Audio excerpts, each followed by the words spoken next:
In this video, I'm going to cover the full skill build, all of the branch damages, as well as do an in-depth Berserker guide for the Awakened Warrior. I am going to cover the full skill build and the branch damages first. Afterwards, I will do an in-depth guide. So for those who are veteran players who only want to see those two items, I will show you that first, and then newer players, or if you want to just make sure that your build is on par or on track, you can stay tuned for that. Before I get into the good stuff, though, I do want to mention that I've checked multiple builds. This is an alt character. This is not my main, so I've checked many builds. My build is still different than slightly different than all of the other builds as far as the skill builds go. I do want to give a special shout out to Malikin. He does have a YouTube channel. It's called Fire and Ice Gaming. If you haven't been to his channel, I strongly recommend you heading over there and checking it out. He has a lot of great content. He does focus on testing, like he has a couple Alchemy Stone versus Alchemy Stone testing. So strongly, he does have a bunch of Berserker vids over there as well, PvP. He is a top ranked, I think number 1 or number 2 for his server. So strongly recommend going over and checking him out. And with that being said, let's dive right in. Alright, up first we have for the skill build. The first skill build here, again, this is slightly different than even Malikin's, very slightly.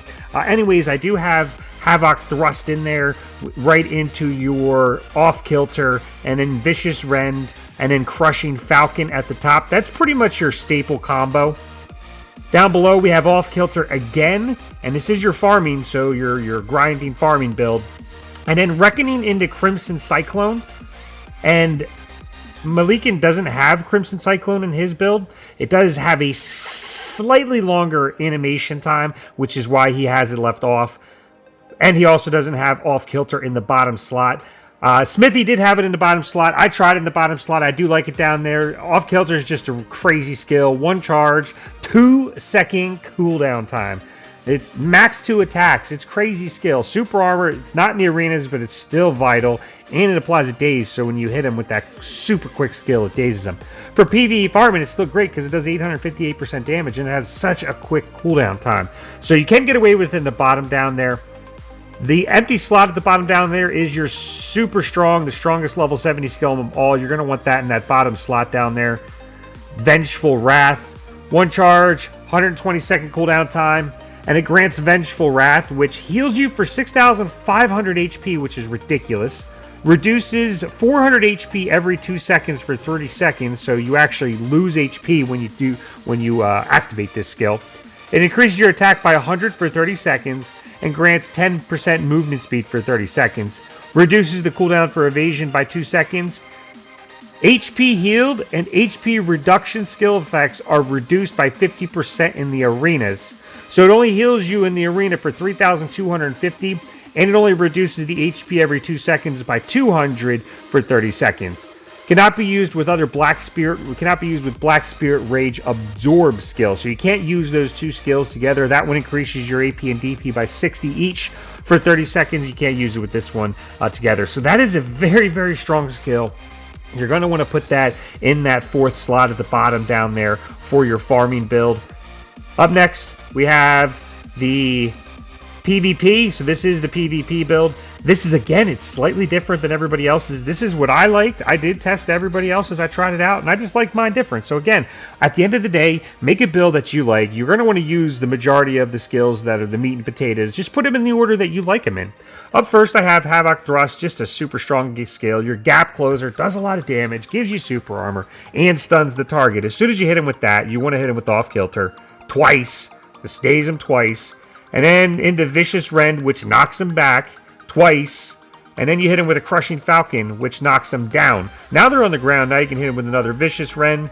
And then you still have Reckoning, which gives you super armor even in the arenas and applies a knockdown. So super strong skill. So the top 4 skills are the combos. If you want to know advanced combos as well as basic combos, again, head over to Fire and Ice Gaming. He's got them all in order for you guys.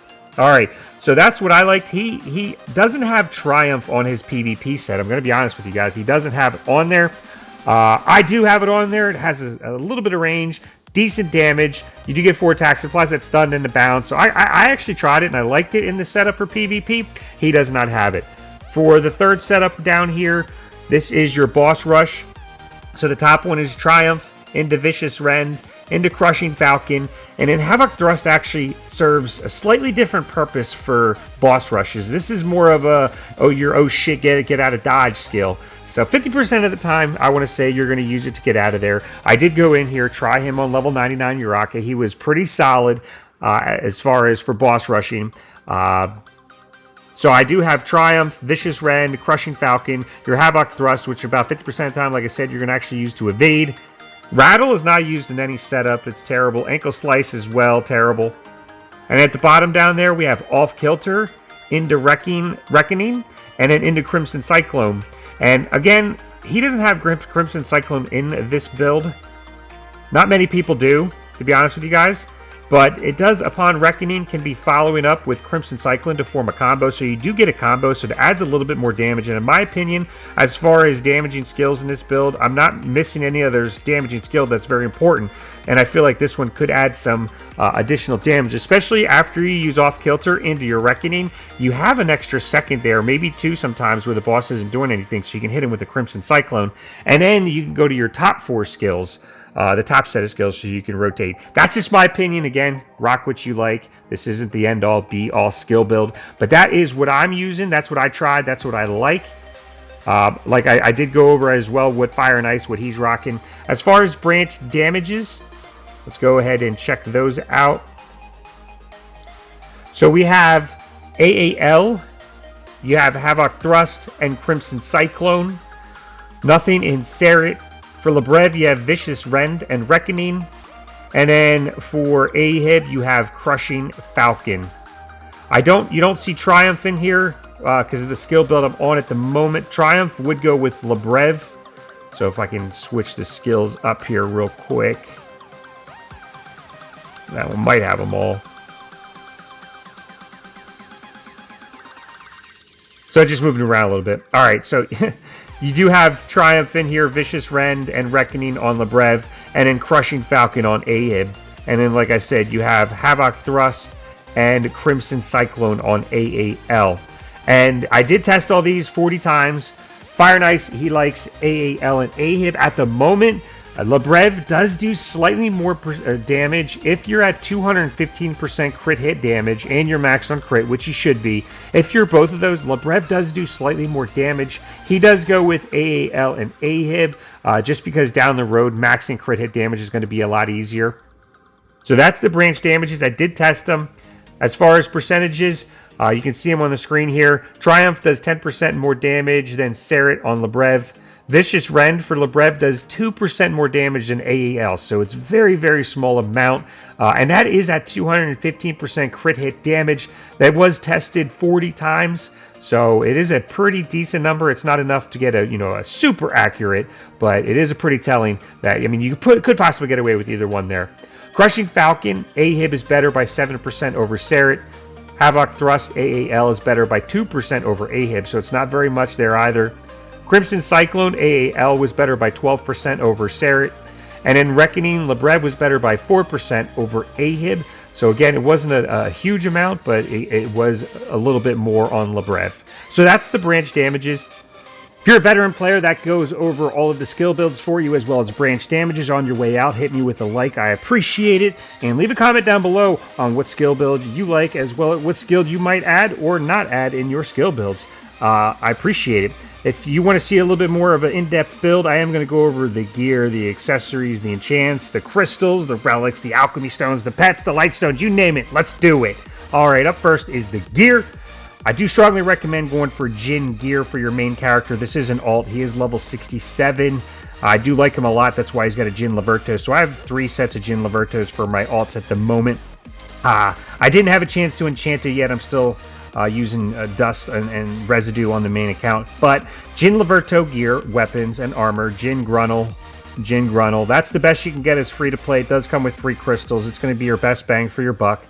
It is a lot cheaper to get your hands on orange gear now as well, whether it's through the Shaka2 Raid Up or the Marketplace. After that, you're going to want to go for red gear. The best thing you can do is, Shaka2. You could try to snipe one from the market, good luck, or you can try to farm one from the world. I did get one from Shaka2 in the over 7 months that I've been playing, so they are going to become a lot easier in a month, so you are going to want to end up going for red. But at the moment, Jin and Gruntle and Jin Lavertos and Razars are your best. As far as accessories, if you're a new player, I strongly recommend going for yellows first. Slowly work your way up to oranges. They are becoming a lot cheaper on the market, so you can get them for a lot less than they were, a couple weeks ago even. As far as accessories go, you want to go for accessories, combos, as not necessarily accessories, but all gear, all accessories and combos. You want to make sure that your crit is maxed first, always. Attack speed is very important. As far as branch damages, I did go over those. You want AAL, Lebrev, and AHIB. Down the road in like a month, you're going to be able to have 3. Again, this is not my main, so the branch damages aren't quite as high as they are on my other character. But you do want AAL, Lebrev, and then AHIB maxed after that. As far as AP and DP, AP is king. You want AP on anywhere possible, especially with that enrage mode, that level 70 skill. You want to be able to kill targets as quickly as you can in that time frame with that increased damage and healing that he did receive. So it is advisable to go with AP. As far as relics, you want to go with relics that have a combo AP and DP. They give a higher overall CP, and you want to go for orange because they give the highest branch damage on the bottom. I'm still waiting on one more orange over there. I still only have one. As far as Alchemy Stones, the Alchemy Stone with crit hit damage, this one's used for testing.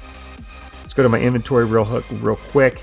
I do have the Sushi Stone, Black Spirit skill damage, gear enhancement level +3, and then it gives me AP and DP of 106 at the top. I do use this one for PvP, the Savage Stone of Victory. I use the Brave Stone of the Hunter for farming or for the beginning of boss rushes, does damage 30% to monsters. Brave Stone of the Conqueror is great for extra damage to bosses by 50%. Alchemy Stone, Shiny Alchemy Stone, 10% extra gear drop rate. And then the only 2 I'm missing that I still need is the World Boss one, which I strongly recommend, and then Stone of Luck at some point. That is the Alchemy Stones. Let's head over and check out the enchants that I recommend. As far as enchants for the weapon, now the bottom 2 enchants after you get the Gear Awakening are going to be obvious, either AP or DP. So we're only going to focus on the top ones here. So the top one for the weapon, your best options are crit hit damage or AP. For your offhand, the best options here is AP, just AP. For your helmet, it's going to be Lebrev or AL if those aren't capped. After that, max HP, because the other 2 are going to be capped as well, crit and attack speed. So max HP on the helmet. As far as chest piece, it's either going to be crit hit damage first if you're not capped on it. If not, then go DP. For boots, I recommend branch damage Lebrev if it's not capped. If it is capped, you're going to have to go to either movement speed if it's not capped. After that, MP. Unfortunately, boots don't have the best of options. Enchantment list for the gloves. Best options here are branch damages if they're capped. Your best options then is going to be max HP. For accessories, it's going to be similar. You're going to want to go for AP where you can. The best option here is either branch damage, after that DP. Here again, crit hit damage is a great option. After that, you're going to want to go for attack once crit hit damage is capped. For the belt, you got attack or branch damages. I would just go for AP on the belt. Earrings, either crit hit damage or AP. And then lastly, we got either defense or crit hit damage or branch damages. So yeah, crit hit damage first there, definitely. If you're not capped, if you are, then go to defense. So that is the enchants. As far as the crystals go, I strongly recommend all AP crystals. If you have DP crystals, but they give a high amount of branch damages on the bottom, those are good options as well. So typically you want AP. As you can see here, I got mostly AP. I focus on Lebrev, AAL, and AHIB. I do have that one in there because it's given 4.5% Lebrev, but it is +9 defense. So I'll take it. I'm a free-to-play player. DP doesn't hurt. AP is king for this class, but DP cannot hurt. So that's the crystals. As far as your pets, you do want to go for pets that obviously give CP. If you have a pet that gives crit hit damage, great. It's a good option if you're not capped. After that, you're going to want to go for CP if possible. I mean, beggar's chance can't be choosers here on pets. Go for AP if you can. After that, if you get DP pets, like I have 3 of them now. I got 3 DP pets. I got another one today from that Eileen shop. So she's going to give me another 23 DP on my pets. So I have 3 DP pets, and they're going to give me 73 total DP. I mean, I'll take it. It'll help for survivability. I'd prefer AP, though. As far as Lightstones, you want to go for Lightstones that are giving combat power. Again, AP first. If they have crit hit damage on them, it's not a terrible option. My Lightstones are all terrible in this class. This is obviously, like I said, an alt account. I don't have the best of Lightstones on here. CP is king. If you can, AP first after that crit hit damage. If you get a branch damage on there, beggars can't be choosers, like I said, rock it, because branch damages are still a solid option. That covers everything for the in-depth Berserker God. He is a badass character. That level 70 skill is ridiculous. They will be adding the rage mode, I believe, sometime down the road from what I'm hearing. They will add that rage mode that he does have on the Korean servers. And the 11th missing skill, which is that super long charge skill. He is an awesome character. Thank you guys for tuning in. If you enjoyed the video and it's helped you out, make sure you hit the like button, as well as leave a comment down below. And with that being said, I will see you next time.